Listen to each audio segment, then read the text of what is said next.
How's it going, everybody? Flash Jordan here.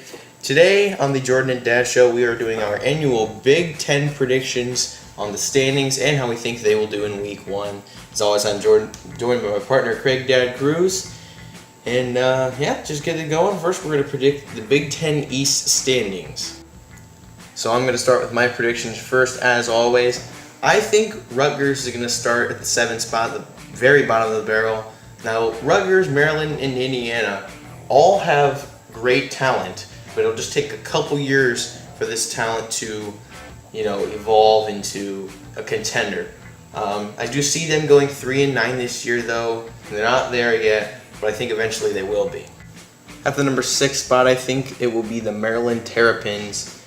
And looking at their schedule, it is a pretty tough one. I can't see them winning more than 5 games.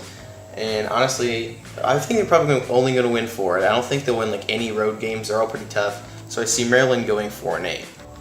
Now at the 5 spot, I do have the first bowl eligible team, I think, in this division. The Indiana Hoosiers will go 6-6. Of course, they start out with a huge game against Ohio State. And if they win that, could really propel their team. And maybe they could be contending earlier than we expected, but I don't think that's going to happen. They're probably going to go 6-6 again. Like a lot of these teams, they do have a tough Big Ten schedule, so I only see them going about 6-6. Next, we have the Michigan State Spartans at the 5 spot. At the 4 spot, and I think they will go 7-5 this year. Now, I looked at their schedule a second ago, and I thought they're probably only going to win 6 games, but it's Michigan State. They'll probably upset somebody somewhere along the line, so I see Michigan State going 7-5. And now, here is the top 3 for the Big Ten East. The part everyone's looking at. I think Michigan will be the number 3 spot, or Michigan, I should say, as an Ohio State fan. They will be number 3. I think they will go 9-3, and somehow, in some way, in some combination, they will go 9-3 this year. A big game opening against Florida. Not sure how that's going to go, but I think overall Michigan will be 9-3. At the 2 spot, I think it'll be Penn State. I think they're going to go 10-2 once again. I think they'll have a good season. They might make the Rose Bowl again, but no team in the Big Ten East will be able to match up with the team that will go 12-0, the Ohio State Buckeyes. Obviously, being an Ohio State fan, I have to say that last year I said they were going to go 10-2, and I don't really know why I said that. But we're going to go 12-0. And a lot of, excuse me, a lot of people outside of just me are saying that too. So I think I'm pretty confident we'll be 12-0 this year. Well, it's good to be back in 2017. One of my biggest gripes about the Big Ten division differences is that it is basically geography that separates the divisions.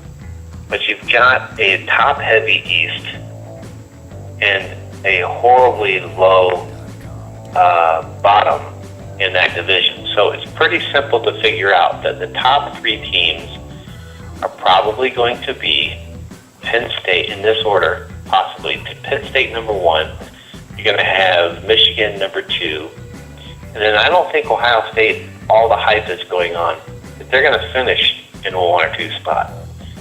Not saying they're going to have a horrible season, but I feel like that Penn State and Michigan are going to be doing great. And then you've got a battle between Michigan State and Ohio State, 3 and 4 spot. And with that said, it's not saying that Ohio State couldn't, work their way to number 1. Then you got the bottom of the barrel. Last year I included Michigan State in the bottom of the barrel towards the middle of the season. And I'm going to say that you're going to see Maryland end up dead last. And you've got Rutgers, and somewhere Indiana would be 4 or 5 battle too. That's how I see the East.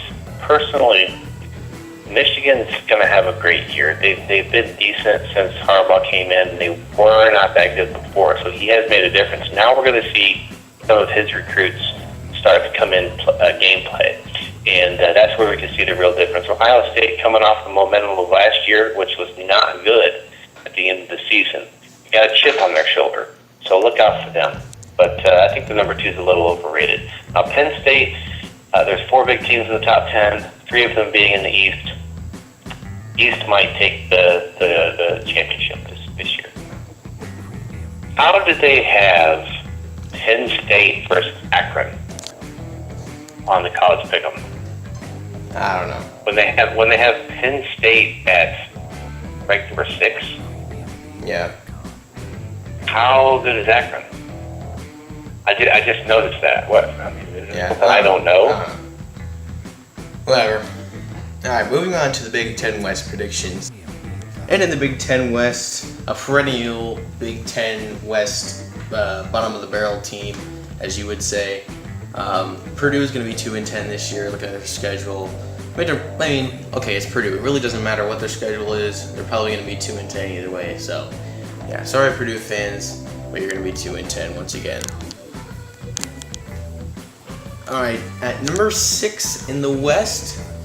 Oh man, it's really tough because besides Purdue, the Big Ten West isn't that bad. Illinois with Lovie Smith, obviously, so I don't really know. But at number 6, I'm going to say Illinois is going to be there again. They could pull off a couple big upsets that would get them into a bowl game, but I see them going 4-8 this year.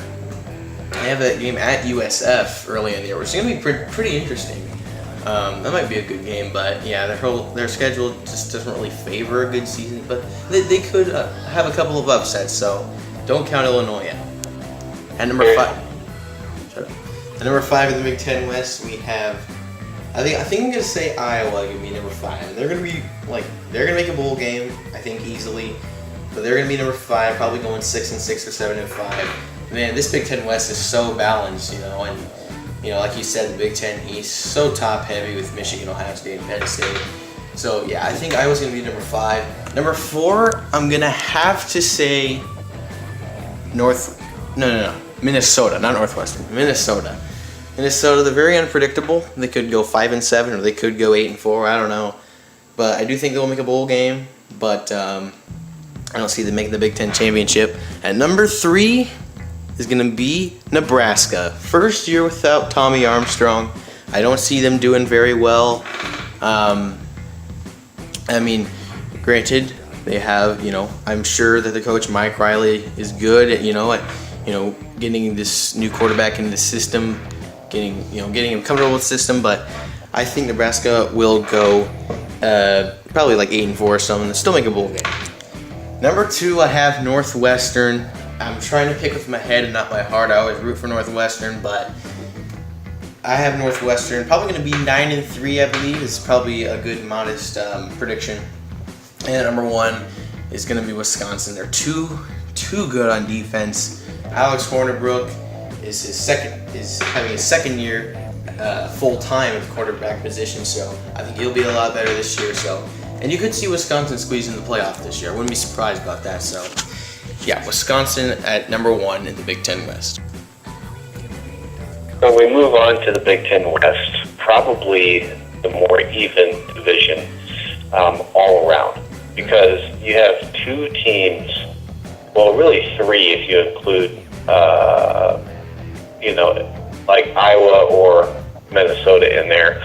You've got 2 teams that are annually bottom of the barrel, Purdue and Illinois. The problem with picking who's going to be last is really tough because which one's going to mess up their gameplay, worse than the other. I'm going to pick Illinois dead last, coming in 7th in the Big Ten West, and then you're going to have Purdue.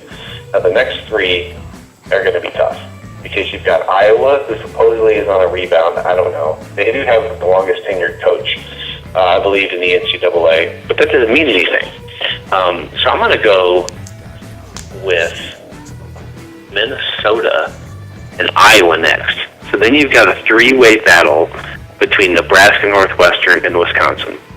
Now, of course, everybody says of the teams in the Big Ten West, Wisconsin is the overall better school in history. I don't know. Nebraska's pretty good.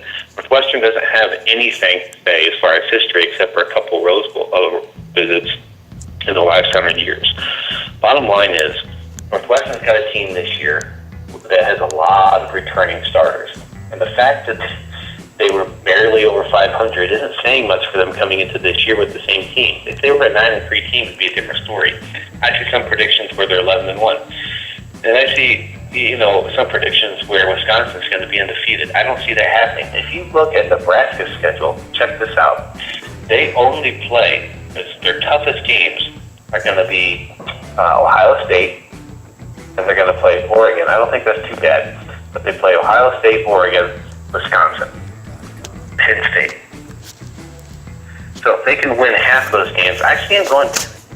They do play Northwestern, so it could be. But I'm going to guess the Big Ten West is going to have an 11-1 team as long as everybody wins their non-conference. And now we're going to get into the part that we are most famous for, the predictions, the part that I like the most personally. And we're going to go in order. We will not, however, be predicting 4 of the Big Ten games. Louisville versus Purdue. Louisville versus Purdue. Akron versus Penn State. Maryland versus Texas. And Michigan versus Florida. So we will not be predicting those games. But let's start off. We're going to go in chronological order. Buffalo versus Minnesota. I see Minnesota taking this one over Buffalo in pretty easy fashion. You never know, Buffalo could win, but I see Minnesota taking that one. What do you think? Buffalo over Minnesota? No, I see Minnesota taking this. The next game, we're actually going to save the next one for the end. Never mind. Washington versus Rutgers on Friday, September 1st. As much as I want to say Rutgers is going to win this game, Washington is so, they're going to be amazing again this year. Washington is going to win this game, even though it's at Rutgers. Of course. There's no doubt in my mind. Next we have Utah State versus Wisconsin. I see this one being a blowout. A lot of these week 1 games are blowouts, and I don't expect that one to be any different. Ball State versus Illinois. Hey, you never know with Illinois, but Ball State can win.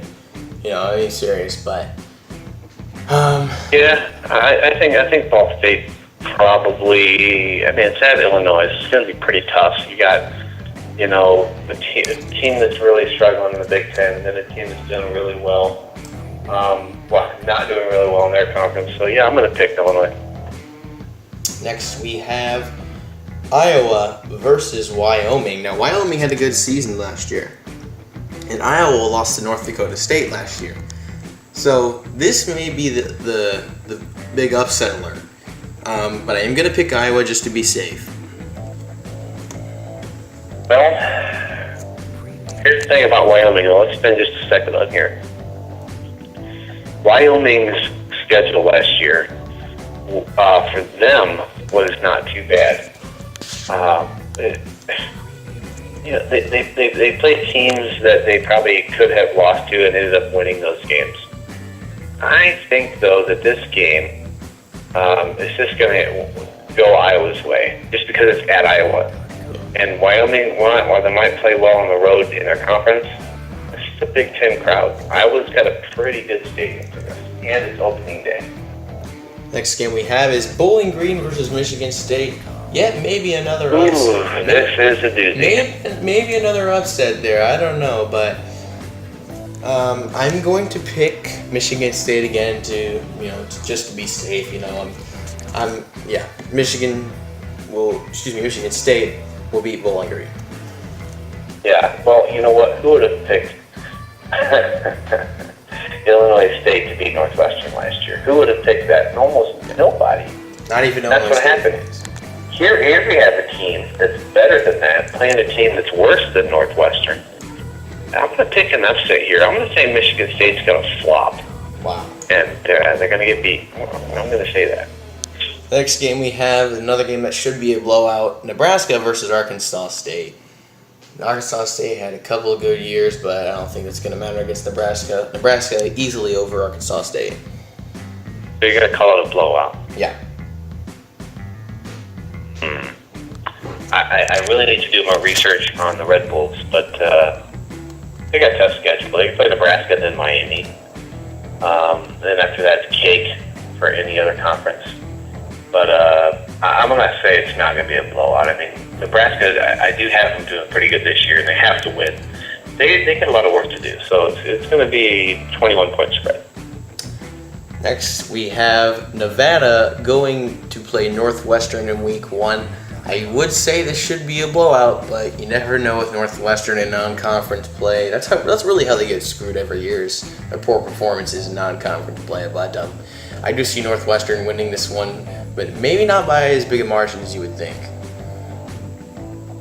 So how many points do you think they're going to win by? At least 10, but it should be more. I had a feeling you're going to guess 10. Last year's schedule for Nevada was pretty easy. And the horrible thing about that is that they don't have a lot of momentum coming in. Last year they only won 5 games total, and they were losing to Wyoming, New Mexico, San Jose. Hawaii beat them. But they did come off 2 wins at the end of the year, so for their returners, they beat Utah State and UNLV. So, excuse me, they might have they might have some momentum for their seniors and juniors coming in. So, like you say, probably a 10-point win via Northwestern. And the final game, the game that should really be no question, Ohio State versus Indiana. I say Ohio State's probably going to win easily, but you have an interesting opinion on this game. Absolutely. The Ohio State fan thinks they're going to win every game for the next 100 years. We all know that's not possible. Here's the thing. I'm going to spend about 60 seconds on this to try to convince you that when I'm right, you're going to come back and say, wow, that's exactly correct. Now, Indiana, right? In 2016, can you tell me about the game that they played Ohio State in? It was good for 2 quarters. Right, and then they got blown out like 38 to 17. 17. Beat Michigan State. They lost to Wake Forest. That's horrible, but they lost to everybody else. However, I'm picking Indiana as my biggest upset in the Big Ten Conference this year, prediction-wise. They're Ohio State's going to come in with a high head, and Indiana's just going to knock them down. Why? Because it's at Bloomington, Indiana, and it's on a Thursday. Look, this has to happen for Ohio State to not be number 1. I'm picking Indiana upset, close game. Bottom line. Alright, so that'll wrap up our annual Big Ten preseason predictions. Our week 1 video should be coming out shortly, so stay tuned for that. That'll be out after the AP polls come out. That's just how I always do it. So expect that a little after the AP polls come out. Any last words for the people at home? Hey, look, Daddy-O out. Alright, see you soon.